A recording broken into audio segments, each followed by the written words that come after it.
یہ چیک کرنا ہے کہ جس مقصد کے لیے اللہ نے یہ 1431 ہجری کا رمضان یا 2010 کا رمضان آپ پر واجب کیا، عید کی رات کو وہ آپ کو ملے کہ نہیں ملے، وہ فائدہ آپ کو حاصل ہوا ہے کہ نہیں ہوا، وہ کیا چیزیں ہیں؟ ان میں سے اکثر چیزیں دعائے کمیل اور دعائے افتتاح میں بیان ہو چکی۔ ابھی جو آپ عربی میں سن رہے تھے، تو میرا کام یہ ہوگا کہ ان میں سے کچھ باتوں کو اردو میں آپ کے سامنے کل سے پیش کرنا شروع کروں۔ یہ تو ہوگا ماہ رمضان، جس کے لیے انشاءاللہ ہمارے پاس 20 یا 22 دن، کیونکہ پہلے 2 ویک تھرسڈے سے سنڈے تک کی تقریر ہے، 4 اور 4 8، اور آخری پھر 15 دن مسلسل ہیں، تو تقریباً 20-21 تقاریر۔ اس میں ماہ رمضان کے یہ فائدے اور نقصان آپ کے سامنے آتے رہیں، مگر دوسری جانب آج کی رات شب جمعہ، اور شب جمعہ آپ کو یہی 4 یا 5 اس رمضان میں ملے۔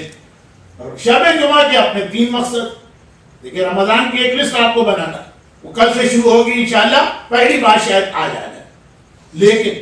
جس نیت سے آج میں پہلی بات بیان کروں گا وہ آدھا بیان ہو، باقی اس کا آدھا بیان پہلی بات کا بعد میں ہو۔ ماہ رمضان کی شب جمعہ،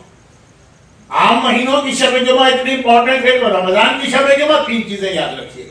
شب جمعہ امام زمانہ کو یاد کرنے کی رات، یہاں پہ شب جمعہ رمضان سے ملی، اس لیے کہ رمضان پورا 30 دن امام زمانہ کو یاد کرنے کا مہینہ۔